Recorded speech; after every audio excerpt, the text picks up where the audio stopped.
ChatGPT buat pemula, buat yang belum pernah berpengalaman apa-apa dalam prompting. ChatGPT yang aku pakai yang versi gratis, jadi teman-teman yang nggak langganan ChatGPT Plus juga bisa ikutan.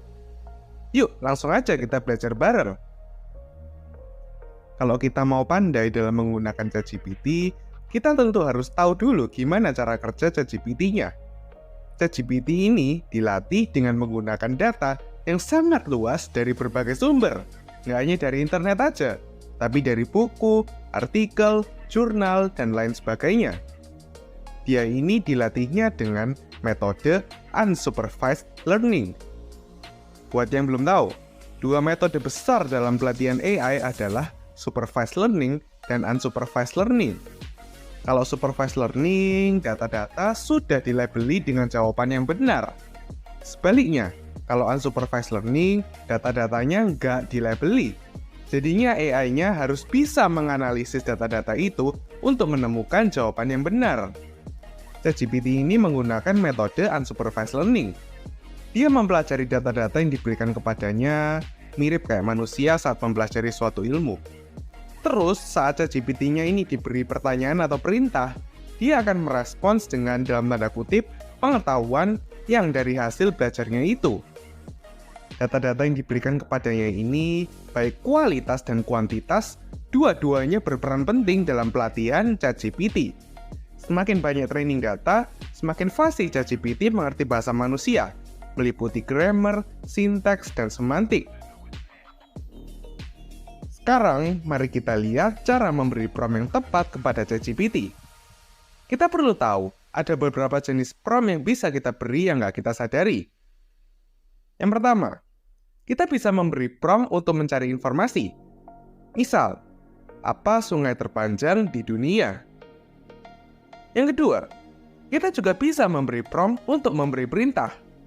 Misal, buatkan sebuah esai tentang manfaat tomat bagi kesehatan. Yang ketiga, bisa juga kita minta dia memberikan konteks. Jadi kita kasih dia informasi dan dia menyediakan jawaban yang sesuai kebutuhan kita. Misal, aku mau buat pesta ulang tahun untuk anakku. Dekorasi apa yang bagus dan memorable buat para tamu? Yang keempat, kita bisa memberi prompt komparatif. Jadi kita minta perbandingan antara beberapa pilihan sehingga bisa memutuskan mana yang kita inginkan.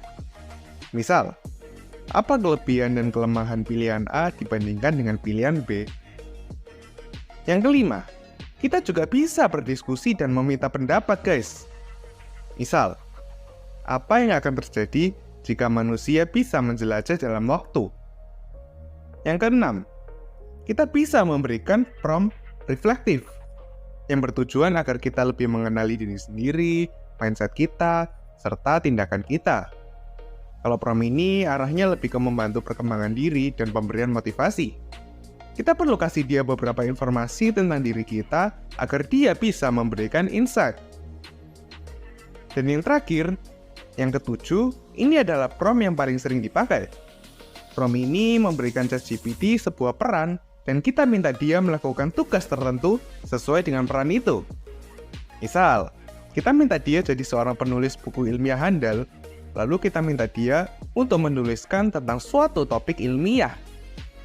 Nah, berkaitan dengan ini, ada trik yang bekerja yang bisa digunakan, guys.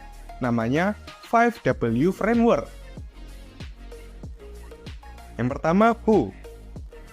Di sini kita tetapkan role-nya dia apa, entah guru, koki, penulis, dan lain sebagainya. Yang kedua, what. Di sini kita beritahu tindakan apa yang kita ingin dia lakukan. Yang ketiga, where.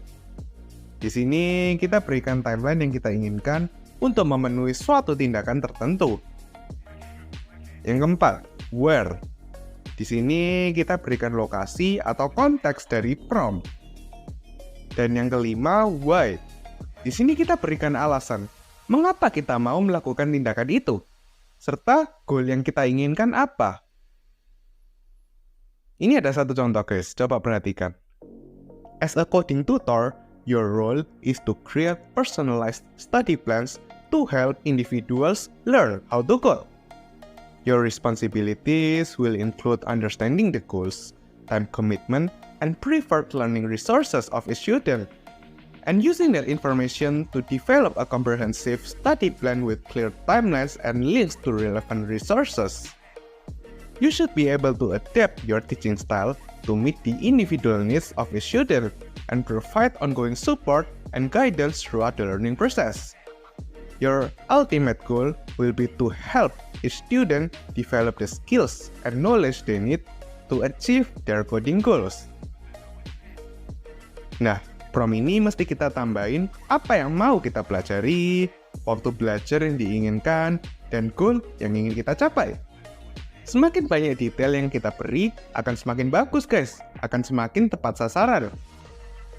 Dan perlu diingat juga, ChatGPT ini bisa menghasilkan respons yang bias atau salah. Jadi, ada baiknya sebelum memberikan prompt, kita punya gambaran dan pengetahuan dasar tentang topik yang kita beri pada ChatGPT-nya. Oke, kita sudah tahu beberapa bentuk prompt yang bisa kita berikan. Tapi, kita harus bikin kalimat pertanyaan atau perintah yang seperti apa supaya hasilnya bagus. Yang paling mendasar tentu harus jelas. Kita harus tajam dan spesifik memberikan perintah. Jangan ngambang atau multitafsir. Supaya lebih spesifik, ada baiknya kita memberikan detail berupa konteks atau contoh. Jika diperlukan, kita berikan dia batasan agar dia nggak mengeluarkan respons yang nggak relevan. Kita tandai informasi penting dari prompt kita agar ChatGPT kasih respons yang nggak keluar-keluar dari cakupan prompt. Lalu ini guys, apakah kalian ingat taktik licik Belanda dalam menjajah Indonesia? Benar, Belanda memecah-mecah Indonesia agar menjadi unit kecil yang terpisah-pisah agar lebih mudah ditaklukkan. Nama gampangnya adalah divide and conquer. Cara ini bisa kita pakai buat prompting. Supaya AI bisa memproses info dengan lebih baik dan lebih spesifik, kita bisa breakdown perintah kita ke dalam perintah-perintah kecil agar dia semakin optimal dalam semua bagian. Kalau kita stuck memilih dari beberapa pilihan, kita juga bisa memberikan prompt berupa multiple choice untuk dianalisis ChatGPT-nya.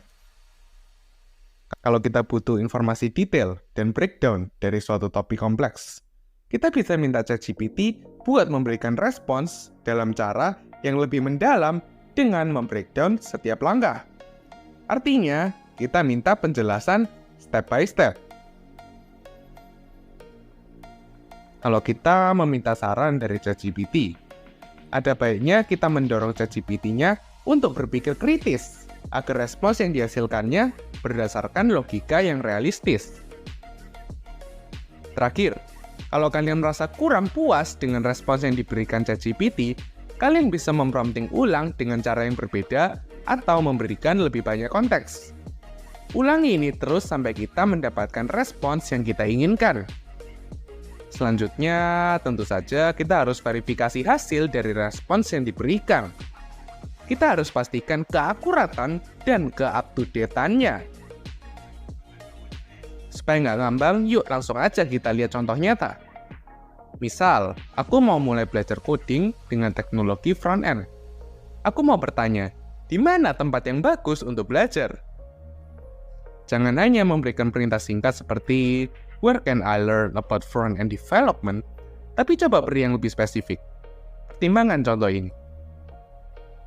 When it comes to learning front-end web development online, what are the differences between various coding education platforms in terms of curriculum content, learning resources, and community support? For example, which platform provides more comprehensive and up-to-date courses in HTML, CSS, and JavaScript, and which have a more active and engaged community to support learners in their front-end development journey? Ini adalah hasil yang dikeluarkan ChatGPT, guys.